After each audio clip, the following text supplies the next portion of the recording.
Bonjour à tous, c'est Joyce Doué. Alors voilà, je vous retrouve. Effectivement, j'ai envie de faire un peu plus de vidéos. Et puis aujourd'hui, je suis très inspirée. Merci aux gens qui m'entourent et merci à toutes les belles rencontres que je peux faire. Alors aujourd'hui, j'aimerais parler de la communication animale. Lorsque des gens me disaient qu'il y a quelques mois ou quelques années, je parle aux arbres, je parle aux animaux, etc. Je trouvais ça un peu particulier, un peu bizarre. Certes, je ne vous le cache pas, sauf qu'il m'est arrivé dernièrement de communiquer donc avec des animaux, notamment dans une lecture d'âme que j'ai eue avec un charmant monsieur dans le sud de la France. Il se reconnaîtra à travers cette vidéo. Alors voilà, aujourd'hui j'avais envie de discuter de ça. Je vais jamais vous parler de théorie, mais je vais toujours vous parler, on va dire, d'un fait et d'un résultat. Alors, par exemple, lors de ma communication avec le chien d'une personne qui a fait une lecture d'âme avec moi, à la fin de sa lecture d'âme, j'ai entendu un chien aboyer. Donc j'ai dit, tiens, est-ce qu'il y a un chien assez grand, de taille, taille moyenne, assez gros chien, avec des poils blancs qui tombent et un tout petit peu sale. Cet animal aboie et il m'appelle. Donc le monsieur m'a dit, oui, effectivement, ce chien est dehors, c'est le chien de ma voisine. Et j'ai dit, je ne sais pas pourquoi, mais son âme m'appelle, il a des grandes difficultés et je me porte volontaire pour parler à ce chien si votre voisine le désire. Alors voilà, donc ça c'était la première chose que je voulais partager avec vous. Et la deuxième chose, en fait, toujours un fait concret, puisque j'aime les faits concrets, j'aime le résultat dans la matière. Je trouve que ça sert à rien de mettre 150 000 mots sur quelque chose finalement qu'on ne fait pas, mais plutôt des choses où on est tourné vers l'action. Donc la deuxième fois où j'ai parlé à un animal, c'est toujours dans cet appel, où j'entends un deuxième chien en fait aboyer.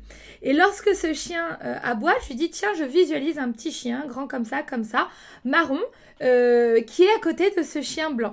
Et le monsieur me dit, oui, effectivement, c'est mon chien.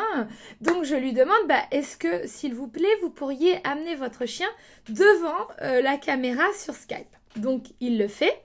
Alors, il va chercher le chien, il prend le chien sur ses genoux et en fait, pour communiquer avec un animal, il faut lui demander si vous pouvez ou pas rentrer en communication avec lui. Donc, ça se fait par télépathie, je formule rien, mais je regarde l'animal et je lui demande si je peux rentrer en communication avec lui. Donc, j'ai eu un feu vert de son chien. Et en fait, j'ai pu décrire à son propriétaire déjà son caractère. Donc, c'est très intéressant puisque j'ai validé le comportement du chien au maître et donc le maître m'a dit oui. Ensuite, j'ai parlé effectivement d'un panier donc marron en mousse. J'ai pu décrire un panier donc de manière très précise et dire au maître en fait que le chien ne se sentait plus à sa place dans sa maison puisqu'il n'avait plus de panier attitré et il réclamait ce panier marron. Donc le propriétaire a pu effectivement me dire qu'effectivement ce panier marron en mousse a déjà existé et que ce panier existait quand la chienne était petite et depuis qu'elle a grandi, elle n'a plus de panier. Donc j'ai demandé une demande de panier pour le chien. Et ensuite, j'ai parlé que le comportement du chien, donc le chien se sentait dans une grande solitude, notamment quand le chien va se coucher le soir, puisqu'il avait l'habitude de partager son lit avec, en tout cas, sa maîtresse ou en tout cas dans une chambre avec ses proprios. Et qu'aujourd'hui, le chien se sent pas bien la nuit car il souffre énormément de solitude parce qu'il dort tout seul dans la salle à manger et il ne comprend pas ce qui se passe. Et là, le propriétaire donc m'a confirmé que depuis que il a décidé de faire chambre à part avec sa femme, eh bien le chien s'est retrouvé non pas dans la chambre mais à l'extérieur à dormir tout seul. Donc voilà, donc j'ai trouvé ça amusant de partager ça avec vous aujourd'hui. C'est des histoires rigolotes, c'est des histoires réelles. Bien évidemment, je pensais pas que mes capacités extrasensorielles m'amèneraient à dialoguer avec les animaux, mais en tout cas, je trouve ça très sympa puisque je peux créer un lien entre le propriétaire et son chien en cas de difficulté de communication entre les deux. Donc si vous avez des chiens qui n'arrivent plus à manger ou des bêtes qui sont contrariées, etc.